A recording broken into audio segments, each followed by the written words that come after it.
नमस्कार, मैं हूं सुमित आजाद और एक बार फिर से स्वागत है ग्लोबी न्यूज में।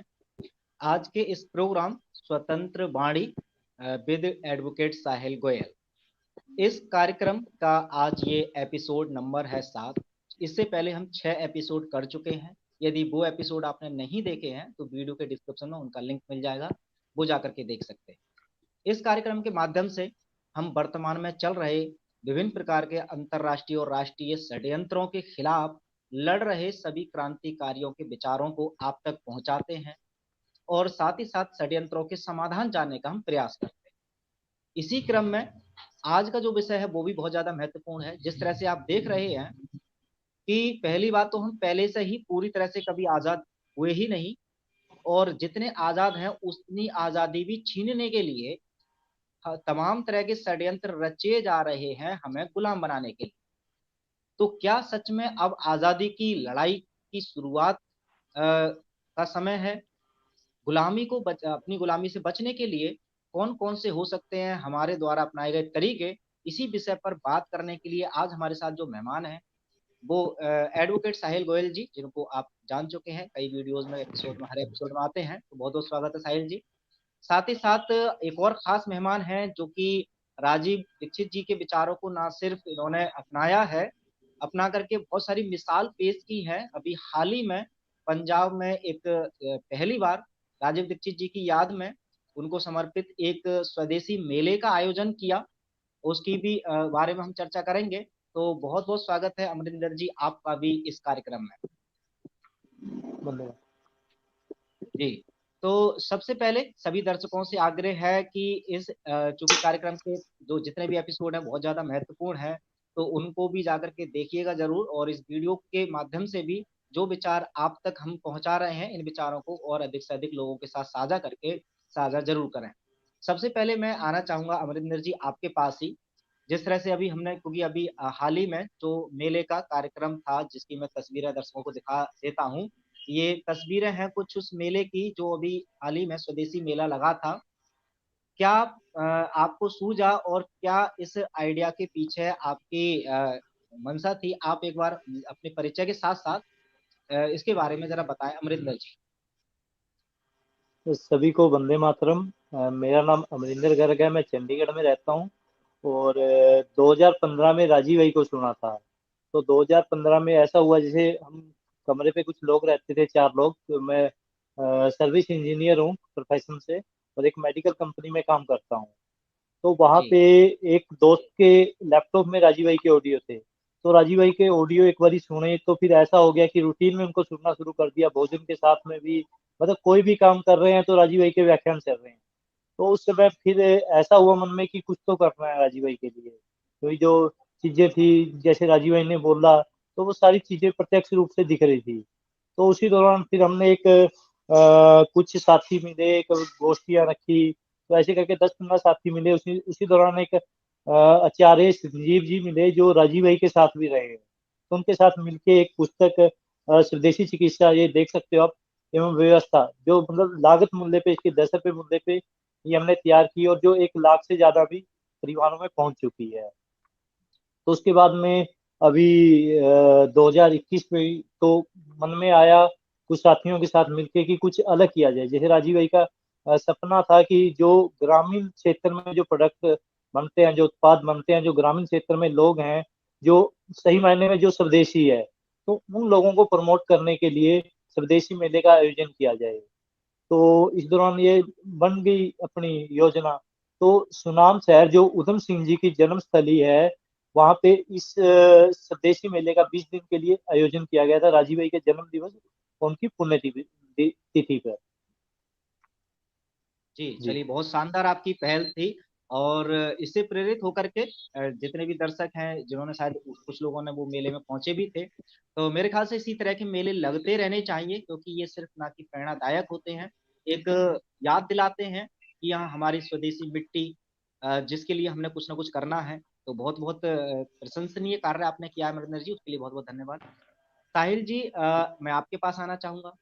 अब चूंकि आप जी। हैं कानून विशेषज्ञ, लेकिन भारत में कानूनों को ताक पर रखते हुए जिस तरह से हमारी आजादी को खत्म किया जा रहा है, कुछ तस्वीरें दिखाना चाहूंगा। जैसे जबरन टीकाकरण के तौर पर डोर टू डोर कुछ टीम जा रही हैं। रास्ते में पुलिस रोक करके, अब तक बाइकों की केवल पेपर चेक करती थी, अब चेक कर रहे हैं टीका आपने लिया है उसका सर्टिफिकेट दिखाइए। इस तरह से अगर आपने टीका नहीं लिया है तो आप घर से नहीं निकल सकते। तो पूरी तरह से ये गुलाम बना करके रखना चाहते हैं घर में। तो जो गुलामी अब बढ़ती जा रही है, अब इस गुलामी का समाधान क्या है, और जो कानून की धज्जियां उड़ा रहे हैं सिस्टम वाले या सरकार, मौजूदा सरकार, उसके विषय में आप क्या कहना चाहेंगे? आपकी प्रतिक्रिया में जानना चाहूंगा। जी नमस्ते। सबसे पहले तो मैं सभी दर्शकों का आभार व्यक्त करता हूं इस चीज़ के लिए कि वो सभी जो है बहुत ही धैर्यपूर्वक और ध्यान से इन सब बातों को सुनते हैं। जिस प्रकार से हमारे पास सभी कॉल्स और रिवर्ट्स आ रहे हैं, वो कह रहे हैं, बहुत ही सराहना करते हैं इस चीज़ की। मैं दर्शकों को इस चीज़ का शुक्रगुजार हूँ कि उन्होंने हमें इस चीज़ के लिए इस लायक समझा। और मैं अमरिंदर जी का भी स्वागत करता हूँ यहाँ पे। इस प्रकार से वो हमारा मनोबल बढ़ाने के लिए और हमारी इस मुहिम को आगे बढ़ाने के लिए जिस प्रकार से वो आए अपना समय निकाल के, तो मैं उनका जो है तहे दिल से आभार व्यक्त करता हूँ। तो मैं सबसे पहले बताना चाहूँगा कि जिस प्रकार से ये टीकाकरण या फिर मुखौटा या फिर जो है टेस्ट के नाम पे टेस्ट ना होके जातियां करना लोगों पे, ये बहुत ही निंदनीय है। जिस प्रकार से किया जा रहा है, किसी भी कानून के ऊपर ये ठहरता नहीं है। जबरदस्ती आप किसी भी चीज की करें, किसी भी प्रकार से करें, तो वो गलत होती है। और यहाँ तो बात ही फार्मास्यूटिकल की होती है। ये जो अब जिस दौर से हम गुजर रहे हैं, इसको मैं एक शब्द कहना चाहूंगा, दर्शक जो है इसको याद रख लें। ये आज के समय में हमारे देश के अंदर आपने प्राइवेटाइजेशन सुना होगा, आपने ग्लोबलाइजेशन सुना होगा। आज मैं एक नया शब्द आपको बताने जा रहा हूं, है फार्माकलाइजेशन। ये फार्माकलाइजेशन किया जा रहा है, हर चीज को फार्मा इंडस्ट्री से जोड़ के आयुर्वेद को तो खत्म किया जा रहा है, उसको नष्ट करने की कोशिश की जा रही है। ऐसी कंपनियां, ऐसे कुछ ऑर्गेनाइजेशंस, एसोसिएशंस जो कि आयुर्वेद को कहती हैं कि ये स्यूडो साइंस है, इन कंपनीज को, इन एसोसिएशंस को शर्म नहीं आती इस बात की कि वो किस प्रकार से हमारी 5 लाख साल से भी पुरानी सभ्यता को और उनकी खोजी हुई सब चीजों को किस प्रकार से वो इस तरीके से लिख देते हैं, और अपने पद का दुरुपयोग कर अपने पैसे का सिस्टम जो कि उन्हीं के आका चलाते हैं, उनका प्रयोग करके हमारे ही देश में बैठ के हमारे देशों के लोगों को ही और हमारी जो रोग प्रतिरोधक क्षमता वाली जो हमारी प्रणाली है, हमारा आयुर्वेद है, उसको नष्ट करने की कोशिश करते हैं। मैं ऐसे लोगों को कहना चाहूंगा, खबरदार हो जाएं। अब उनका समय बहुत है, बहुत ही जल्दी खत्म होने वाला है। अब उनके पास ज्यादा समय बचेगा नहीं। तो इस बात के अंदर जिस प्रकार से आपने कहा कि क्या ये सही है, ये टीकाकरण, या फिर ये जो आपका मुखौटे के लिए या टेस्ट के लिए किया जा रहा है, ये बहुत गलत हो रहा है। सभी के सभी कानून जो इसमें उल्लंघन होते हैं, वो सब हम आपको पहले भी बता चुके हैं। और इसमें मैं दोबारा से, आज जो हमने कुछ मुहिम स्टार्ट की थी और हम चाहते थे, कल भी कुछ पॉइंट्स रह गए थे, तो इसमें हमने बताना था आपको कि किस प्रकार से आप पुलिस ऑफिसर जो पॉलिसी को इम्प्लीमेंट करते हैं। देखिए, पॉलिसी जो बनाई जा रही है, उसको इम्प्लीमेंटेशन के लिए पुलिस फोर्स होती है। तो पुलिस फोर्स उसके शब्द में आता है, लेकिन वो फोर्स का इस्तेमाल करने की उसको अनुमति नहीं होती वैसे। बिना किसी जानकारी के, बिना किसी एविडेंस के, they can not use any kind of force. तो इस प्रकार से जो रोका जा रहा है और लोग रुक रहे हैं, सबसे बड़ी समस्या वहां है, क्योंकि लोगों को पता नहीं है उनके अधिकार कहाँ शुरू होते हैं और कहाँ खत्म होते हैं। देखिए, जिस प्रकार से आपके कुछ अधिकार हैं और मेरे भी कुछ अधिकार हैं, अगर आपके अधिकार मेरे अधिकार क्षेत्र में हस्तक्षेप करेंगे, वहां आपके अधिकार जो है खत्म हो जाते हैं। ये बात अगर दर्शक समझ लें, तो ये प्रॉब्लम बहुत छोटी, मतलब बहुत कम समय में हम इस लड़ाई को लड़के जीत सकते हैं। समस्या ये हो रही है जैसे कि पुराने समय पे भी आपने देखा होगा कि जो अंग्रेजों की सरकारें थी, वो अंग्रेज जो थे कुछ मुट्ठी भर थे। उन्होंने आके हमारा जो देश, इतना बड़ा विशाल देश, हमारा राष्ट्र जो था, उसको तोड़ा, और तोड़ के उसके अंदर से ही उन्हीं के लोगों को इस्तेमाल किया। उन्हीं के लोगों का इस्तेमाल करके अपने ही लोगों का उत्पीड़न किया, उनके ऊपर राज किया, उनको मारा पीटा, उनको दबोचा, उनको कुचल के रखा। इस प्रकार से आज भी कुछ जो सरकारें हैं या कुछ प्रणालियां जो हैं, कुछ कंपनीज जो हैं, वो इस प्रकार से इस चीज में लगी हुई हैं। तो जिनको जहां से फंडिंग मिलती है वो उसके अकॉर्डिंग इस प्रकार की पॉलिसीज बना देते हैं। इसीलिए हमें ऐसा हो रहा है कि इस प्रकार की सिचुएशन का सामना करना पड़ रहा है। एक और बात मैं आपको बताना चाहूंगा इसके अंदर ही, वो यह कि जिस प्रकार से हमारे देश में आज इन चीजों के लिए फोर्स किया जा रहा है, और इसमें किस प्रकार से एनिमल के कुछ सब्सटेंसेस डले हैं, आप सभी भली भांति जानते हैं। और वो animal substances, fetal bovine serum और इस प्रकार की कई और चीजें, एल्यूमिनियम और ग्राफीन जैसी चीजें भी पाई जा रही हैं इन टीकों में, और वो इनमें सब चीजें डाली जा रही हैं। और जो हमारा देश सनातन धर्म पे जो खड़ा है, उस सनातन धर्म पे सबसे बड़ी चोट मारी जा रही है इस समय पे। उस सनातन धर्म को नष्ट करने की कोशिश की जा रही है।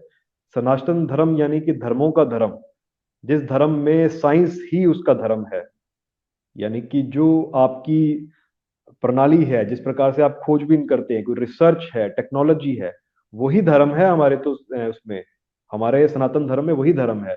उस धर्म को नष्ट करने की कोशिश की जा रही है। हमारे यहाँ तो प्राणियों को जो है जीने दिया जाता है, उनको तो पूरा सहारा दिया जाता है उनके जीने के लिए। और यहाँ उन्हीं प्राणियों को मार के, उस गऊ की हत्या करके उसमें से बछड़े को बाहर निकाल के और उसको हत्या करके उसके पेट से जो है वो निकाला जा रहा है, और सीरम, और उस सीरम का इस्तेमाल किया जा रहा है इस टीके के अंदर। ये बहुत ही निंदनीय है। और इस प्रकार से जो हमारे सनातन धर्म को नष्ट करने की बात कोशिश की जा रही है, ये हम कतई बर्दाश्त नहीं करेंगे, और इसके ऊपर हम जरूर एक्शन लेंगे। जी। जी अभी जी इसके बिल्कुल। अलावा जो चलिए। कुछ बातें हैं वो मैं आपको जी आगे फर्दर बताते बिल्कुल बिल्कुल, चलिए, बहुत ही महत्वपूर्ण आपने बातें बताई। अमरिंदर जी, मैं आपके पास आना चाहूंगा। क्योंकि राजीव दीक्षित जी को आपने बहुत सुना है तो समझा भी है। राजीव दीक्षित जी ने एक अभियान शुरू किया, आजादी बचाओ, जो कि बहुत ज्यादा एक महत्वपूर्ण मूवमेंट था। वर्तमान में इस मूवमेंट की आप क्या भूमिका देखते हैं? क्या इसकी आवश्यकता है? और अगर इस मूवमेंट की इस समय ज्यादा आवश्यकता है, क्योंकि वर्तमान में जिस तरह से स्थितियां आप देख रहे हैं, चारों तरफ जो षड्यंत्र चल रहे हैं या हमें गुलाम बनाने की तैयारी चल रही है, किस तरह से हम इस मूवमेंट को आगे बढ़ा सकते हैं? दर्शकों से आप क्या अपील या क्या आह्वान या क्या उन्हें संदेश देना चाहेंगे कि इस आजादी बचाओ आंदोलन या आजादी की लड़ाई को किस तरह से हम लड़ सकते हैं, और क्या क्यों है इसकी इस समय ज्यादा आवश्यकता? अमरिंदर जी। जी। देखो, जैसे राजीव भाई ने हमें बताया था कि ये आज़ादी की दूसरी लड़ाई है। पहले 1857 में लड़ी गई थी, और अभी ये दूसरी लड़ाई की बारी है। तो इसको दो जी तरीके से लड़ा जा सकता है। एक तो हथियारों से, एक दूसरे तरीके से। तो जी अभी हम जो लड़ रहे हैं वो दूसरे तरीके से लड़ रहे हैं। तो इसमें एक तो विदेशी कंपनियां, जो भी मतलब वर्तमान में है, जो टीका बनाने वाली कंपनियां लगा लो, बिल गेट्स, या जो भी ये षड्यंत्र रच रहे हैं, तो उन लोगों के खिलाफ लोगों को जागरूक कर सकते हैं। तो इसी दौरान जी हमने पिछले साल इन्हीं दिनों में हमारे यहाँ पे एक जो गुरु जी हैं।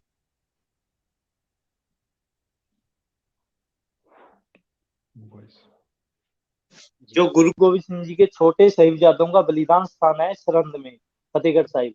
वहां पे हमने लाखों की संख्या में वहां पे भीड़ आती है, और लाखों की संख्या में हमने पर्चे बांटे थे लोगों को जागरूक करने के लिए। वैक्सीन विरोधी पर्चा, जो एक आपने पढ़ा ही होगा, जो तैयार किया गया था, उसमें वैक्सीन में क्या क्या डला हुआ है। तो उस तरीके से हमने दो भाषाओं में, हिंदी और पंजाबी में, जैसे पंजाब में किया था तो पंजाबी में कन्वर्ट करके उसको तैयार किया था। इस तरीके से हम लोगों को जागरूक करके अपना कर्तव्य निभाना है। देखो, लोगों ने जागरूक होना है, वो उनके ऊपर भी निर्भर जी करता है कितनी उनकी मानसिक क्षमता है। जे राजीव भाई भी लाखों करोड़ों लोगों को जागरूक करके गए हैं, लेकिन उनमें से भी बहुत से लोग आगे नहीं आ रहे हैं।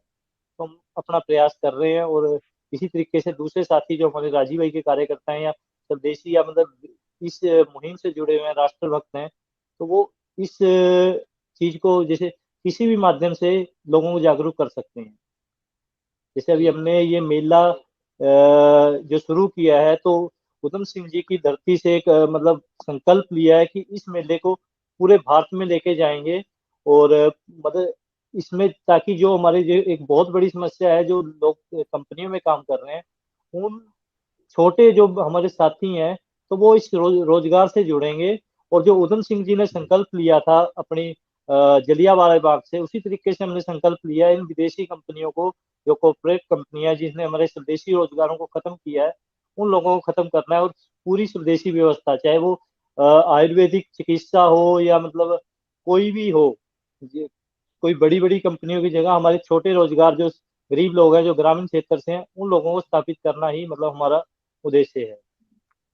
बिल्कुल, चलिए बहुत ही शानदार आपने बताया। क्योंकि साहिल जी, मैं आपसे पूछना चाहूंगा कि अभी जैसे हमने टाइटल भी रखा हुआ है आजादी की लड़ाई की शुरुआत, या इस समय तो आज जो लड़ाई शब्द जब इस्तेमाल कर लेते हैं, तो क्या ये जो आजादी की लड़ाई है उसी तरह से लड़ी जा सकती है केवल जो भगत सिंह जी ने लड़ी थी, या हमारे अमीर शहीद आजाद जी ने लड़ी थी, इन क्रांतिकारियों ने?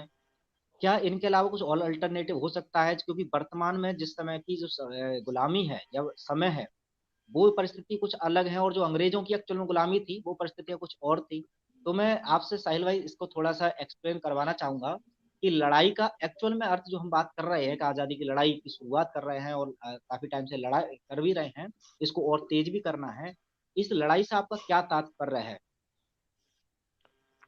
देखिए, मैं आपको बताना चाहूँगा कि जो आप सवाल पूछ रहे हैं वो उचित है। जिस प्रकार से लड़ाई की बात होती है, लोगों के दिमाग में ऐसा प्रतीत होता है कि लड़ाई जो है वो शस्त्रों से लड़ी जाएगी।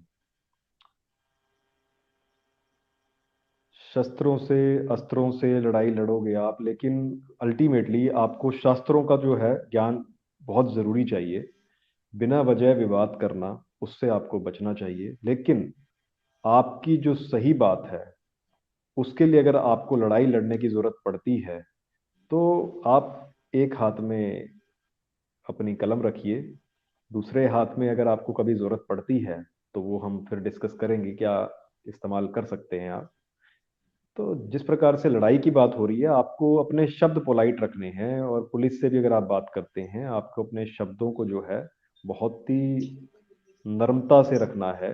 क्योंकि उनको जो ट्रेनिंग मिलती है, वो ट्रेनिंग इस प्रकार से मिलती है कि वो किसी भी किस्म की बदमाशी या जो ऊंची आवाज को वो सोचते हैं कि अगर ये कर रहा है तो उसको दबाने की कोशिश करते हैं, उनको मौका मिल जाता है। हमने जो लड़ाई लड़नी है, वो हमने कागज से भी लड़नी है, हमने नीतियों से भी लड़नी है, हमने जो है कुछ ऐसी विदेशी कंपनियों के खिलाफ भी लड़ना है। कुछ ऐसी विदेशी कंपनियों के जो कुछ ऐसे प्रोडक्ट्स हैं जो कि हमारे देश के राष्ट्र के लोगों की बुद्धि को भ्रष्ट कर रहे हैं, उनसे भी हमें लड़ना है।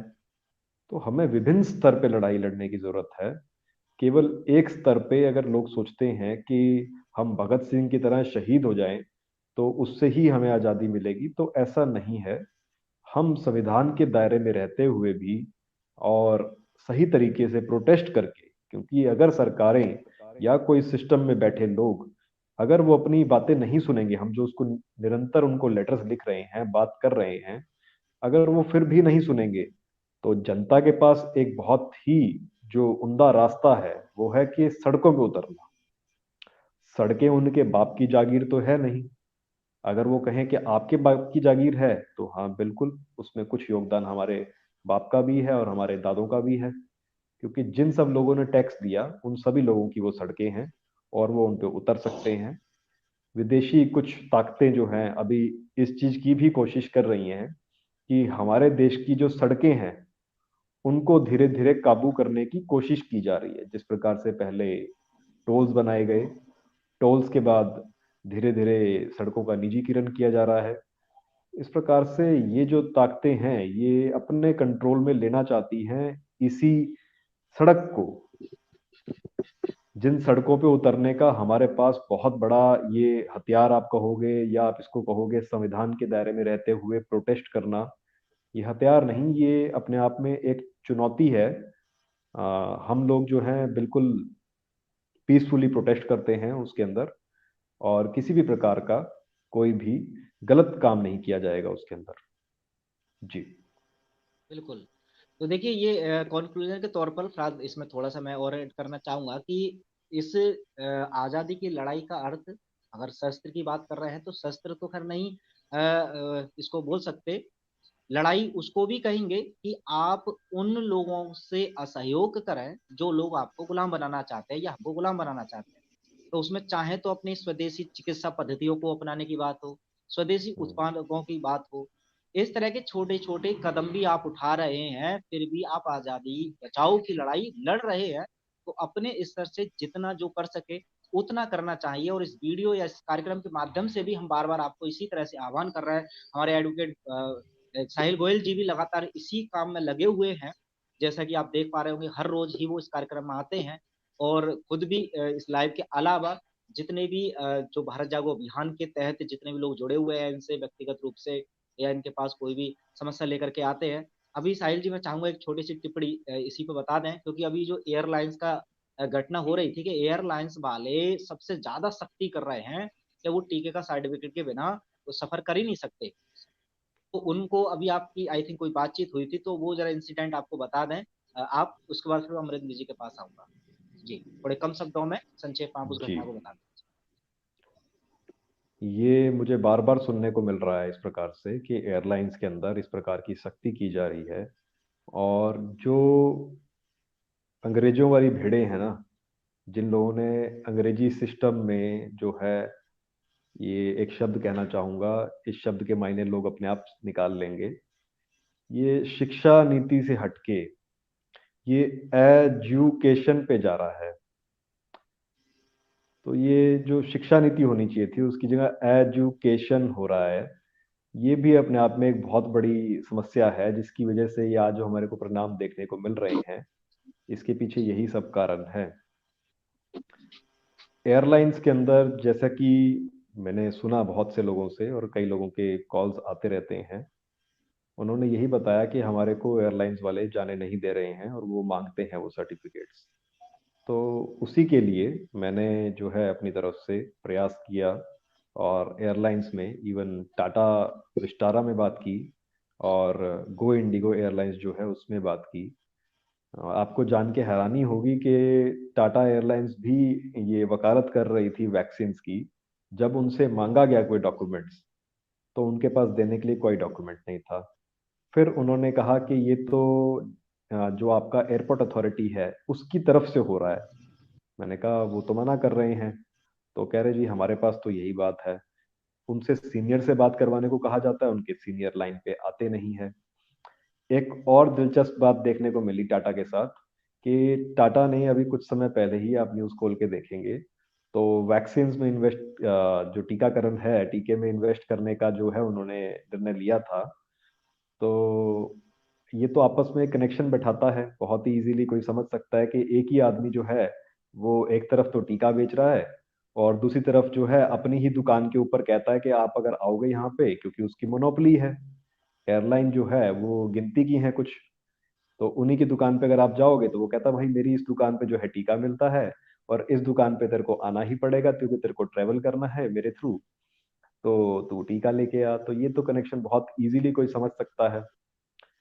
दूसरा उन्होंने बताया मुझे कि ये जो है अलग अलग जो डिस्ट्रिक्ट्स है उस पे अलग अलग गाइडलाइंस है, या फिर गाइडलाइन शब्द का प्रयोग किया जाता है। आप ये एडवाइस और गाइडलाइन, ये शब्द बार बार सुनेंगे, पिछले 2 साल से आप लोग सुन रहे हैं और मैं कई दफा इसके बारे में एक्सप्लेन कर चुका हूँ। तो ये लोग गाइडलाइन का हवाला देते हैं, फिर हम उनको बताते हैं कि टेक्निकली गाइडलाइन का क्या अर्थ होता है कि आप उस चीज को प्रेशराइज नहीं कर सकते। आप कैसे किसी से बिना पूछे, उसकी बिना इजाजत के उसके साथ जबरदस्ती या उसको आप मजबूर करके कि उसने अगर फ्लाइट में बैठना है, उस चीज के लिए आप उसको कहोगे कि आपको टेस्ट करवाना पड़ेगा। और टेस्ट सेंटर्स भी उन्होंने वहां खोल रखे हैं। मेरी जानकारी में भी कोई गई थी यहाँ पे, जो अ, उन्होंने बेंगलोर जाना था और वो दिल्ली से गई, तो उन्होंने अपना टेस्ट करवा रखा था यहाँ से। और दिल्ली में जाने के बाद उनको कहा गया कि आपको यहाँ पे टेस्ट दोबारा से करवाना पड़ेगा। अरे भाई ये क्या मतलब हुआ? ये तो मजाक चल रहा है। इसका मतलब इन्होंने तो एक खेल बना लिया है कि एक के बाद एक जो है टेस्ट करते चले जाओ, और वो टेस्ट की रॉयल्टी किसके पास जा रही है ये आप लोग खुद खोजिए, थोड़ा सा इंटरेस्ट डेवलप कीजिए और फाइंड आउट करने की कोशिश कीजिए कि ये टेस्ट की रॉयल्टी किसके पास जा रही है। और ये टेस्ट का जो इन्वेंटर है डॉक्टर कैली मुलर, उनके बारे में पढ़िए उनकी क्या स्टेटमेंट थी कि ये टेस्ट है कि नहीं है। तो इस प्रकार से आपको मैं बताना चाहूंगा कि ये जो एयरलाइन है वो एयरपोर्ट अथॉरिटी पे बात डाल देती है। एयरपोर्ट अथॉरिटी कहती है कि हमारा कोई रोल नहीं है, वो एयरलाइन कर रही है। जब इनसे दोनों से टकराव होता तो कहते हैं सिक्योरिटी फोर्सेस कर रही हैं। सिक्योरिटी फोर्सेस से पूछते हैं तो कहते हैं गवर्नमेंट करवा रही है। गवर्नमेंट से पूछते गवर्नमेंट अपना हलफनामा देती है कि नहीं, हम तो नहीं कर रहे हैं मैंडेटरी। तो ये तो खिचड़ी पका रखी है। इन सब के अंदर जो है कुछ कंपनीज हैं एक्चुअल में बैकग्राउंड में, जिनका वेल इंटरेस्ट है, और वही ये सब कुछ चीजें इम्प्लीमेंट करवा रही हैं। जी जी, बिल्कुल बहुत शानदार कहा अमरिंदर जी। मैं आपके पास आना चाहूंगा, और चूंकि ये लगभग मैं जी मैं जी एक अपनी घटना जोड़ना चाहूंगा, जैसे साहिल भाई ने बताया। तो जी अप्रैल 2021 में मैं उधमपुर उधमपुर जम्मू कश्मीर में पड़ता है। तो मैं किसी कंपनी के काम से वहां पे गया। तो उस टाइम आपके सामने था, मतलब कोरोना को इन्होंने बहुत बढ़ा चढ़ा के दिखाया हुआ था।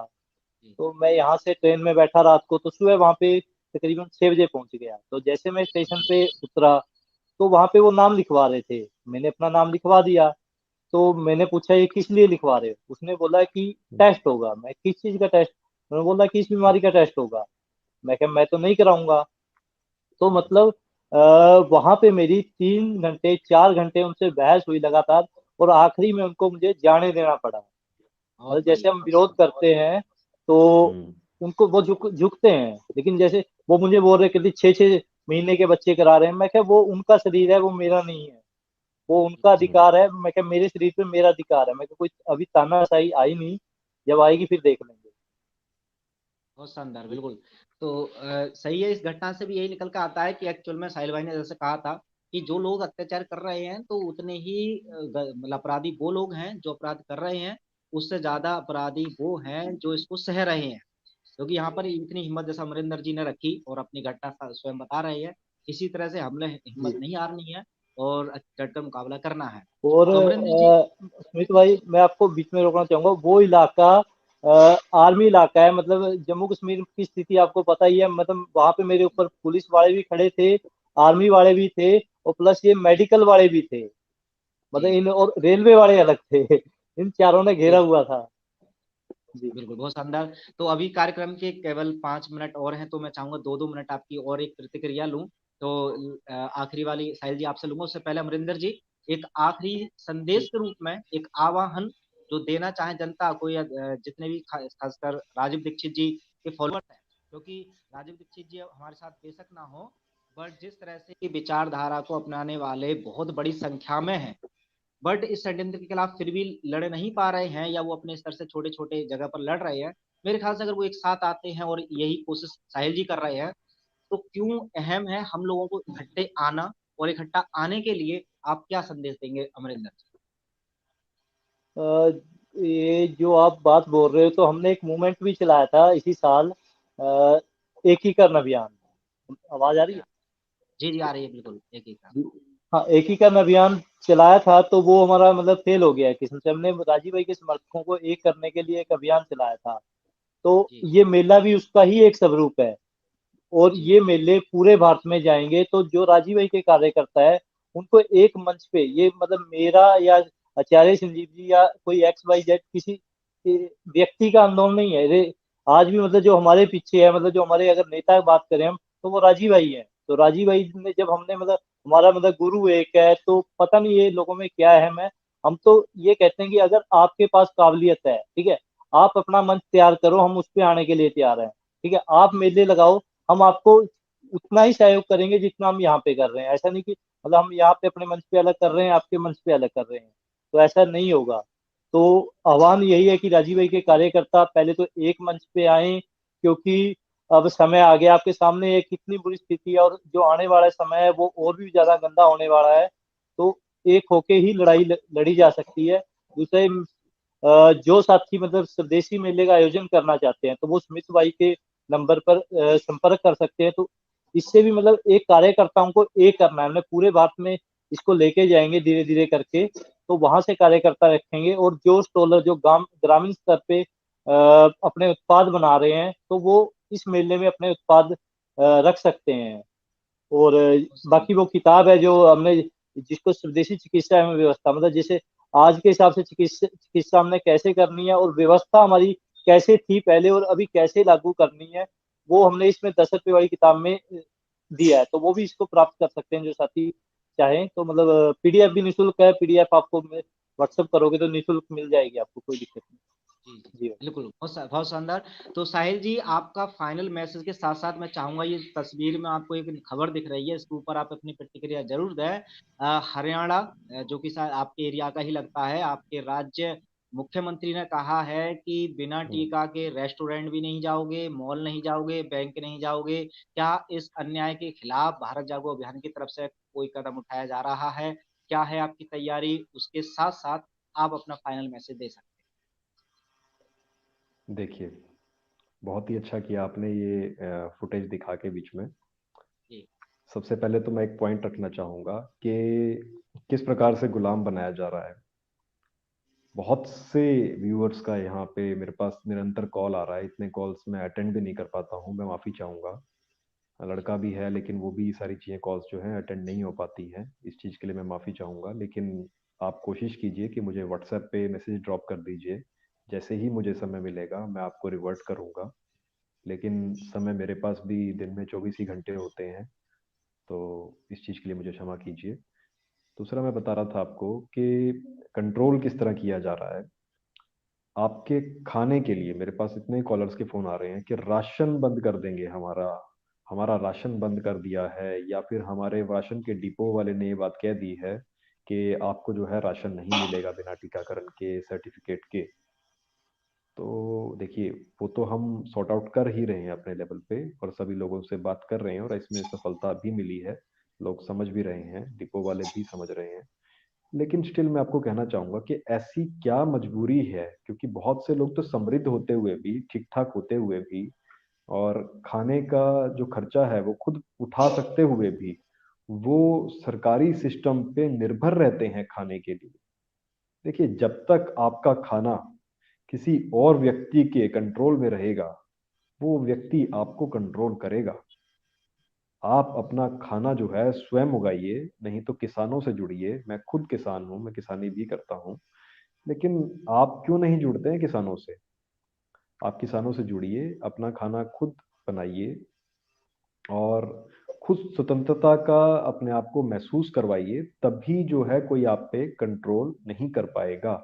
जितनी फूड चेन, हाँ, अगर खेतों से जो सामान आ रहा है उसके अंदर जितनी स्टेप्स जुड़ते चले जाएंगे, उतना वो खाना भी महंगा हो जाएगा, उतना ही उसके अंदर मिलावट भी की जाएगी, उतना ही वो है आपको जो है कंपनीज के माध्यम से वो आपको कंट्रोल करेंगे।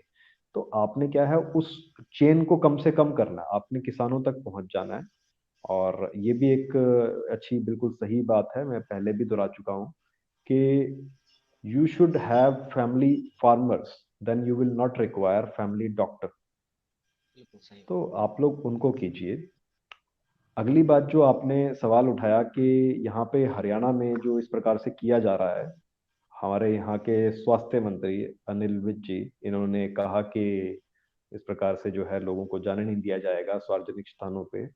तो मैं तो कहूंगा सबसे पहले मुझे ही हथकड़ियां लगा लीजिए इस प्रकार से, अगर आपको ऐसा लगता है तो। मैं तो गया हूँ बैंक में भी, और मैं सार्वजनिक स्थानों पे भी जाता हूँ, और आगे भी जाऊंगा। आप रोक लीजिए, मुझे रोक सकते हैं तो इस चीज के अंदर। देखिए, मेरा ये संवैधानिक अधिकार है। और अगर या तो आप ये कह दीजिए कि हम संविधान को नहीं मानते, यहाँ तानाशाही चल रही है, और आप बदमाशी करेंगे, अपनी फार्मा कंपनियों की दवाइयाँ या टीके बेचने के लिए ये बदमाशी की जाएगी। लोगों ने 3 3 टीके लगवा लिए, उसके बाद भी वही सब ड्रामा चल रहा है, और उसके बाद कह रहे हैं इसको नया वेरिएंट हो गया है। तो भैया, क्यों हो ये सब कुछ? और दूसरी बात, कोई अपना ये जो टीके का प्रमाण है ये क्यों आपसे शेयर करेगा? उसने लगवाया नहीं लगवाया उसकी निजी इच्छा। आप कैसे कह सकते हो कि वो नहीं आएगा बीच में? आप क्या लोगों में भ्रांति पैदा कर रहे हो? क्या आप लोगों को तोड़ने की कोशिश कर रहे हो? आप हमारे समाज को तोड़ रहे हो। तो इस प्रकार के जो सवाल हैं उनसे निरंतर उठाने चाहिए, और मैं समझता हूं जनता तक ये बात पहुंच जाएगी, और जनता जो है बहुत जल्द, जो कुछ लोग ना चाहते हुए भी शायद, और इस प्रकार की ताकतों के दबाव में आके इस प्रकार की जो है बातें कह रहे हैं पद पे बैठते हुए भी, उनको जो है इस चीज का जवाब मिल जाएगा, और जनता जो है खुद से इस चीज का जवाब दे देगी बहुत ही जल्द। बिल्कुल, चलिए बहुत शानदार। तो कंक्लूजन के तौर पर इस वीडियो के माध्यम से यही संदेश देना चाहेंगे कि ये जो लड़ाई लड़ने की बात कर रहे हैं या गलत के खिलाफ खड़े होने की बात कर रहे हैं, ये सिर्फ ना कि हमारे लिए है, हमारे आगे आने वाली जनरेशन, हमारी पीढ़ियों के लिए है। यदि अपने बच्चों का, आने वाली पीढ़ियों के बारे में कुछ भी अगर हम भला करने की सोच रहे हैं, तो गलत के खिलाफ आवाज उठानी ही होगी। उसके लिए एडवोकेट साहिल जी लगातार लगे हुए हैं। तो जो लोग इनसे व्यक्तिगत रूप से जुड़ना भी चाहते हैं, तो भारत जागो अभियान का टेलीग्राम ग्रुप है, वहां पर भी जुड़िए। अमरिंदर जी से भी जो भी संपर्क इनके सूत्र होंगे तो मैं डिस्क्रिप्शन में डाल दूंगा, इनसे भी संपर्क करके एकत्रित होकर के गलत के खिलाफ यदि लड़ने में है आपकी रुचि और लड़ना चाहते हैं साथ मिलकर के, तो जरूर एकजुट हों और हमसे संपर्क करें। जो भी कुछ डिटेल्स हैं मैं इस वीडियो के डिस्क्रिप्शन में डाल दूंगा। आज के इस कार्यक्रम के लिए बहुत बहुत सभी दर्शकों का धन्यवाद, और अमूल्य समय निकाल करके साहिल जी और अमरिंदर जी आप आए, आपने महत्वपूर्ण विचार रखे, उस सब के लिए बहुत बहुत धन्यवाद। धन्यवाद। धन्यवाद। वंदे मातरम। वंदे वंदे मातरम।